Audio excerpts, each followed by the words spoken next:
Asesoría jurídica. Derechos. Deberes. Mecanismos de participación. El consultorio llega a su casa en Enroque Jurídico. Bienvenidos nuevamente a su programa de Derecho Enroque Jurídico. Hoy nos encontramos, al igual que en los anteriores programas, en compañía del abogado Santiago Bedoya y el abogado Eduardo Gómez, al igual que su servidor Carlos Felipe Restrepo. Habíamos quedado pendiente en temas anteriores de algunos conceptos que son relevantes en el área laboral. Por lo tanto, para dar continuidad y que quede abordado de una forma completa la temática de la contratación dentro de la legislación laboral, hoy terminaremos o daremos a conocer algunas modalidades de contrato que pudieron haber faltado en el programa anterior, y estas modalidades se conocen como los contratos a labor, accidental o ocasional. Por lo tanto, como siempre, daremos lectura al articulado de la ley para luego poder entrar en materia y explicar en qué consiste. Eduardo. Así es, Carlos. Entonces, recordemos que en programas anteriores trabajamos el contrato a término fijo y a término indefinido, que tiene unas características especiales que lo revisten. Sin embargo, el Código Sustantivo del Trabajo en su artículo 45 nos define otras categorías en los contratos de trabajo. ¿Qué dice este artículo? Que el contrato también se puede clasificar por su duración. Ya, el contrato de trabajo puede celebrarse por término determinado, por el tiempo que dure la realización de una obra o labor determinada, por tiempo indefinido o para ejecutar un trabajo ocasional, accidental o transitorio. Afortunadamente, el código se ocupa en esta ocasión de poder delimitar cuáles son esas modalidades en duración de los contratos. Recordemos entonces que ya el programa pasado pudimos ver a cabalidad lo que es un contrato a término fijo o a término indefinido. Sin embargo, se había dicho algo, por escrito, necesario, en el término fijo. En las otras modalidades se puede de forma verbal, pero esas otras modalidades se componen, como bien lo acabaste de leer, Eduardo, de otro tipo de formas de duración de los contratos. Vamos a empezar con una que es el accidental, el ocasional o transitorio. Todos estos sinónimos de la misma forma de duración del contrato. Este tipo de contrato es un contrato que se va a ejercer con una duración no mayor a un mes y para actividades diferentes a las que el empleador ejecuta dentro de su normal desarrollo de las actividades. Un ejemplo clásico. Hay una persona que tiene una tienda de abarrotes, tiene empleados que son los cajeros, que son los que atienden al público, pero necesita pintar su fachada, ¿cierto? Para pintar su fachada necesita contratar a una persona para que lo haga y esto va a durar aproximadamente 15-20 días. Entonces, ¿qué hace él? Le dice, te contrato, la duración es inferior a un mes y lo que vas a hacer no es algo que yo haga. Así que esta persona puede tener esa modalidad de contrato en esa duración, que va a ser en este orden de ideas a término de accidental, ocasional o transitorio.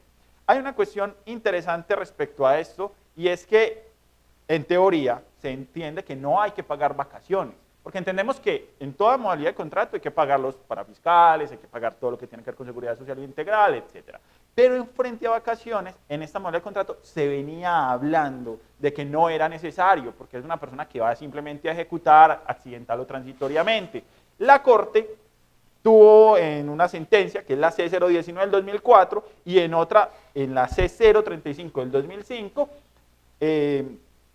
ocasión de explicar que sí puede darse el caso de remunerar las vacaciones, por lo que se recomienda contratos que no son tan largos, no son tan extensos, ese tema se trate desde el principio y se entienda ya pactado por escrito con su respectivo trabajador, porque la Corte, marcando precedente, ha venido dando una inclinación en la balanza a que sí deberían pagarse las vacaciones, y obviamente todo lo que tiene que ver con seguridad social integral. La segunda forma de modalidad de contrato es obra o labor determinada. Este es muy sencillo.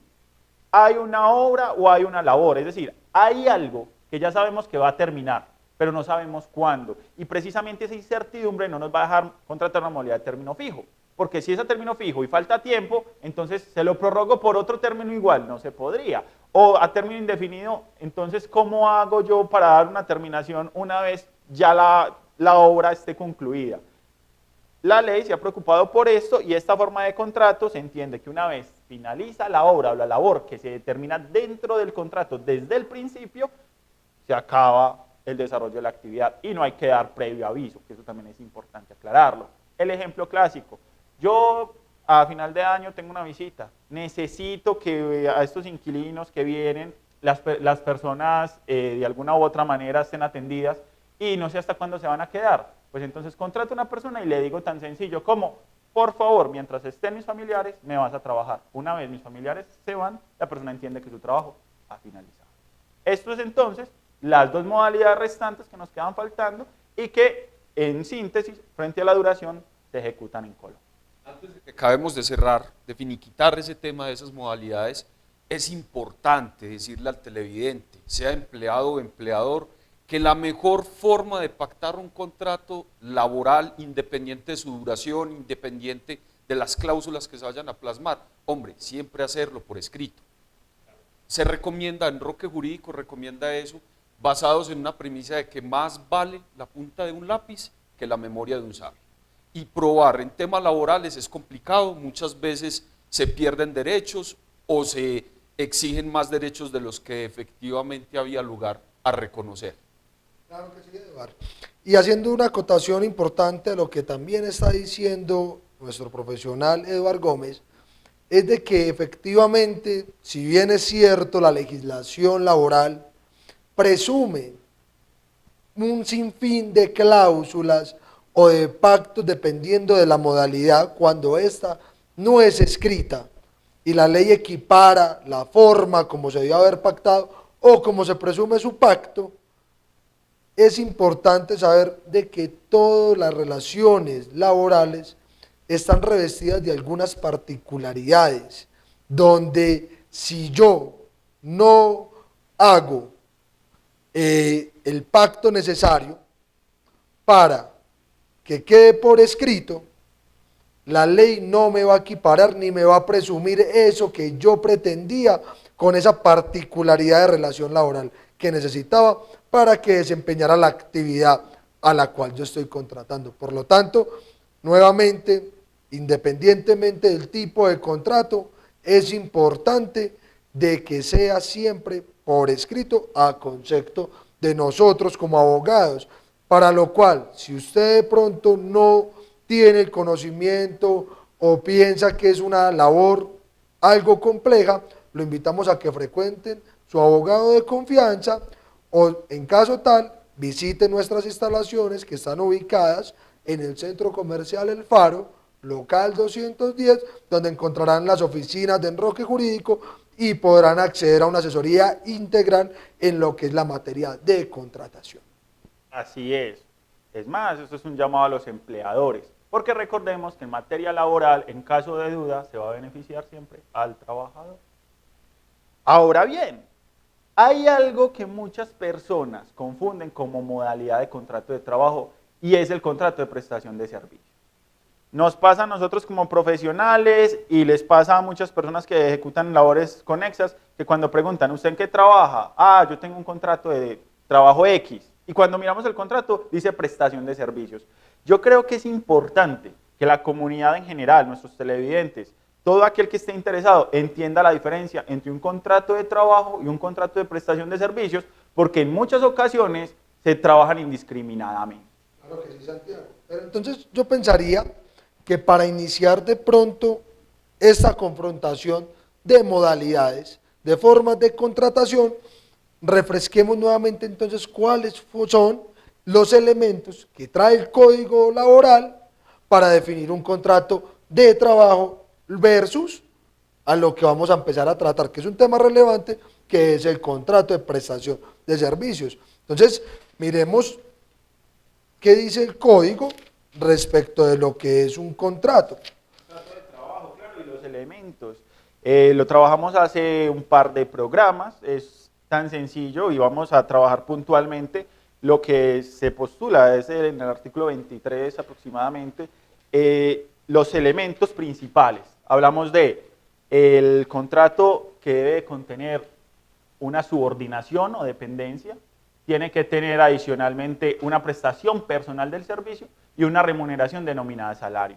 Vamos a escucharlo. Entonces el artículo 23, que es el que trae los elementos esenciales, porque en el 22 encontraremos la definición de contrato, dice, primero, para que haya contrato de trabajo, se requiere que concurran estos tres elementos esenciales. A, la actividad personal del trabajador, es decir, realizada por sí mismo. B, la continuada subordinación o dependencia del trabajador respecto del empleador, que faculta a éste para exigirle el cumplimiento de órdenes en cualquier momento en cuanto al modo, tiempo o cantidad de trabajo, e imponerle reglamentos, la cual debe mantenerse por todo el tiempo de duración del contrato, todo ello, sin que afecte el honor, la dignidad y los derechos mínimos del trabajador en concordancia con los tratados o convenios internacionales que sobre derechos humanos relativos a la materia obliguen al país. Y C, un salario como retribución del servicio. 2, una vez reunidos los tres elementos de que trata este artículo, se entiende que existe contrato de trabajo y no deja de serlo, ojo con esto, por razón del nombre que se le dé, ni de otras condiciones o modalidades que se le agreguen. Entonces, es claro lo que ya trae el código y la advertencia que hace en su numeral segundo. No importa el nombre que se le dé. Si concurren estos tres elementos, sigue siendo y va a ser a los ojos de la ley un contrato laboral. Entonces, recientemente, porque recordemos que el contrato de prestación de servicios es una modalidad relativamente nueva en nuestro medio, que ya no se va a regir por las normas en general que reza el Código Sustantivo del Trabajo, las normas laborales de nuestro país, sino que se va a regir por los principios y por las normas de que rezan los contratos civiles, o sea, la materia civil. Edward, vos pones un punto importante dentro de las diferencias que tienen este contrato con el contrato de trabajo, y es precisamente la legislación que lo opera. Como vimos en la lectura que dio el doctor Carlos, observamos que en el contrato de trabajo, reglamentos internacionales, código sustantivo de trabajo, derechos de los trabajadores van a operar. En los contratos de prestación de servicios no van a operar esos, sino que van a operar otros, que son, como lo dice Edward, de materia civil. Ahora, otra gran diferencia es el mismo nombre que recibe los nombres que reciben las partes. ¿Cuáles son estos? Cuando hablamos de un contrato de trabajo, hablamos de un trabajador y hablamos de y un empleador, ¿cierto? La persona que da el empleo y la persona que lo recibe. Pero cuando hablamos del contrato de prestación de servicios, hablamos de un contratista y quien lo contrata, es decir, un contratante. De entrada, los términos son totalmente diferentes. Si usted es un contratista, usted está bajo la modalidad de prestación de servicios. Si usted es un empleado, usted está bajo la modalidad de contrato de trabajo. Ahora bien, Eduardo, ¿vos qué pensás? ¿Vos pensás que cualquier persona y en cualquier calidad, bajo cualquier estudio y cualquier oficio, puede llegar a estar en una modalidad de contrato de prestación de servicios? Recordemos que el principio de los contratos civiles es el acuerdo de voluntades. ¿Sí? Si hay alguien dispuesto a contratar a otro para que le preste un servicio, como su nombre lo dice, y la otra parte está dispuesta a prestar ese servicio con base en un pago que se va a pactar dentro del mismo contrato, entonces ahí se está configurando, en principio, un contrato de prestación de servicios. Ese contrato de prestación de servicios, entonces, como es un contrato civil, se puede estipular lo que sea siempre y cuando respete, obviamente, las normas preexistentes. Recordemos que el acuerdo de voluntades no puede ir en contravía de la normatividad existente. Claro que sí. Es importante lo que se ha venido ya dando, y es de que ya empezamos a hacer un contraste sustancial entre lo que es una relación laboral y lo que es una relación de origen de un contrato civil conocido como prestación de servicios profesionales o prestación de servicios simple y llanamente dicho de esa forma. Ahora bien, la lectura tiene un origen inicial dentro del debate, es en virtud de que tenemos que tener en cuenta de que exige para la existencia de un contrato laboral, primero, de que la labor sea dada de forma personal. Dos, de que exista una subordinación de esa labor, es decir, está dispuesto esa persona a recibir órdenes, directrices y reglamentos de forma directa e de inmediato acatarlas una vez el empleador las dé. Y tres, una remuneración por esa labor llamada o conocida como salario. Ahora bien, ¿cómo se pueden configurar estos elementos dentro de un contrato de prestación de servicios profesionales o contrato de prestación de servicios? Exacto. Es importante empezar a hacer una diferenciación para identificar cuándo estamos dentro de un contrato de prestación de servicios o, por el contrario, aunque lo llamemos como lo llamemos, en un contrato laboral. Lo primero, hacer la claridad. Normalmente el contrato de prestación de servicios es para las profesiones liberales, es decir, abogados, contadores, consultores, personas que de una u otra manera van a prestar un servicio, pero que no se van a subordinar. Este es uno de los primeros elementos que hay que identificar. En un contrato de prestación de servicios no hay subordinación, no, ahí es una encomienda.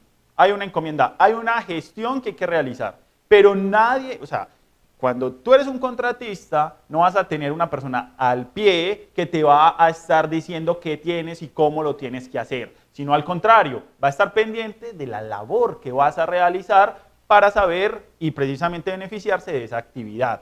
Segundo, la prestación personal. En un trabajo eso es indiscutible, yo no puedo delegar mi función.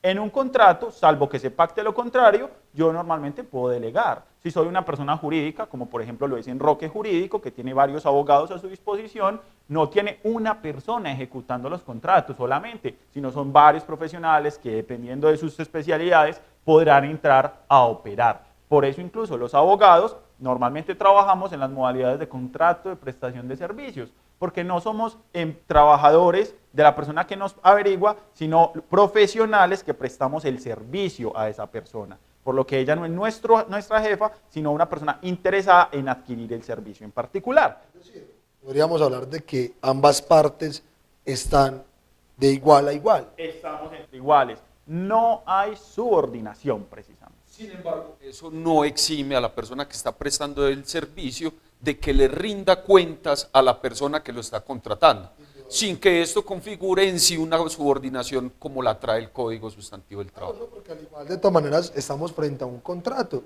y todo contrato siempre amerita supervisión de una u otra parte, porque por ese lado habría ya que mirar de que hay obligaciones recíprocas. Ahora bien, hablando de obligaciones, hablemos de la última obligación en el contrato de prestación de servicios que se diferencia del laboral, y son los honorarios. Ojo con esa palabra, porque honorarios y salarios son totalmente contrarios. Los honorarios no van grabados con la seguridad social, los honorarios no tienen por qué incluir, salvo pues que se pacte en un contrato, todo lo que tiene que ver con el tema de riesgos, no tiene que incluir todo el tema de parafiscales. Eso le corresponde al contratista, estar afiliado, estar al día con todos sus pagos, y él recibe una cantidad de dinero que se remunera y es la obligación del contratante por el servicio que está prestando. Claro, entonces podemos ver cómo los elementos, aunque en principio parecieran ser que concurren en ambos contratos, son totalmente distintos. Primero, porque entonces cuando hablamos de que esa labor debe ser de carácter personal, ya dijimos, una persona jurídica, por ejemplo, puede ser un contratista. Una persona natural puede ser un contratista y no ejercer de manera personal la labor. porque lo que importa dentro del contrato de prestación de servicios es el resultado para el cual se contrató, independientemente de que se contrate, por decir algo, con la firma de abogados Enroque Jurídico, firma su representante legal, pero ejecuta alguno de sus asociados o socios. Ahí podemos ver de que el carácter personal se desdibuja y por lo tanto no deja de ser un contrato de prestación de servicios. Una segunda característica, la subordinación o dependencia. En un contrato de prestación de servicios eso no existe, ni puede existir. Tanto así que la Corte, como lo trataremos en unos momentos, ha permitido que se den dentro del contrato de prestación de servicios concurran algunos elementos laborales sin que sea un contrato laboral, pero cuando concurre el elemento de subordinación, siempre será un contrato laboral. Entonces, en el contrato de prestación de servicios, la persona tiene una autonomía en la toma de decisiones, en la toma de las directrices que va a adoptar para la ejecución y cumplimiento del objeto contractual. Por lo tanto, no puede existir esa subordinación ni dependencia, es decir, el abogado o el contador no podrá estar predispuesto a que su cliente le permita sí o no hacer una actuación cuando éste sabe y tiene las facultades y aptitudes necesarias para ejercerla. Y por último, el tema de honorarios, como ya lo desarrolló el abogado Santiago, efectivamente, honorario no constituye salario. Entonces, hagamos la acotación frente a ese último tema de ese elemento de subordinación, que es el que no permite la Corte, y el tema en cuanto de que se puede pactar horario dentro de un contrato de prestación. Y es que el contrato de prestación de servicios, como lo venimos reiterando y se seguirá reiterando cuando toquemos estos temas, por ser un acuerdo de voluntad se pueden pactar ciertas cosas. Por ejemplo, entre las partes se puede pactar que la persona que está prestando el servicio se encuentre efectivamente durante un tiempo dentro de la empresa, ¿cierto? ¿Qué es lo que pasa? Que la persona que está contratando corre el riesgo de que si por algún motivo termina la relación contractual y el contratista va a un juez para que diga, no, es que yo no estaba efectivamente bajo la modalidad de un contrato de prestación de servicios, sino un contrato laboral, entonces la persona que está contratando corre el riesgo de que se declare que efectivamente no existía un contrato de prestación de servicios, sino un contrato laboral como tal, estipulado. En cuanto al tema de la seguridad social, hay que hacerle ese énfasis a las personas en que el encargado de pagar la seguridad social es el contratista, la persona que está prestando la labor.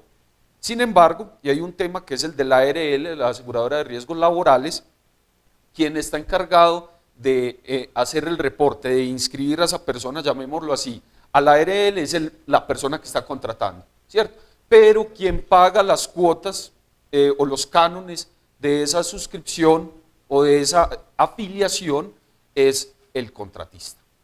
Vos, Eduardo, estás tocando en estos momentos un punto muy importante y es el tema de los horarios que muchos los utilizan para diferenciar los contratos de trabajo de los contratos de prestación de servicios.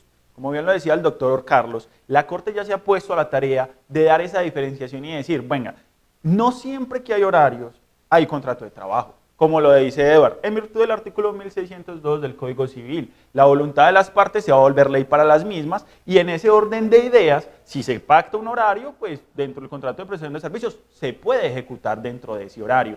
Así que el horario ya no es un factor determinante para poder diferenciar un contrato de prestación de servicios de un contrato laboral. ¿Cómo habría que hacerlo? Como dijimos ya, los elementos hay que estructurarlos todos y mirar qué elementos son subordinantes, qué elementos son salario u honorarios y qué elementos pueden llegar a ser prestación personal o no. Otro tip que yo recomendaría es el siguiente. Normalmente el trabajador no tiene ni el riesgo ni los implementos para ejecutar una labor. ¿Qué significa esto? Cuando una persona va a ejecutar una labor como empleado, le facilitan los materiales, el vestuario, todas las herramientas, etcétera, para ejecutar esa labor. Y en caso tal de que haya un accidente, en caso tal de que haya algún tipo de percance, el que asume esas pérdidas, el que asume esos riesgos es el empleador. Eso es un contrato de trabajo. En un contrato de prestación de servicios es totalmente al contrario. El contratista tiene sus propios implementos, ya sean los códigos, ya sean las reglas, las mediciones, etcétera, dependiendo de la labor, y en caso tal de que haya un daño, él como contratista tendrá que hacerle frente. Entonces, esos son tips importantes para poder diferenciar. A mí me gustaría traer a colación, por ejemplo, un ejemplo, valga la redundancia, traer un ejemplo y ponerlo, por ejemplo, así. Tenemos una persona que le dicen, te necesitamos para que por un contrato de prestación de servicios atendas una oficina, todo de 8 de la mañana a 6 de la tarde y te vamos a pagar unos honorarios de 600.000 pesos, ¿cierto? Necesitamos que nos tengas al día con todas las cuentas, necesitamos que atendas al público, necesitamos que barras, trapees y adicionalmente ahora sí cerres.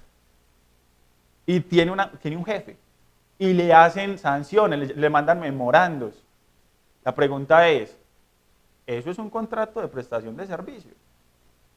Ahí aplicaría, Santiago, el tema que es en la jurisprudencia y bueno, los asuntos que tienen que ver con todo el tema jurídico, se llama el contrato realidad.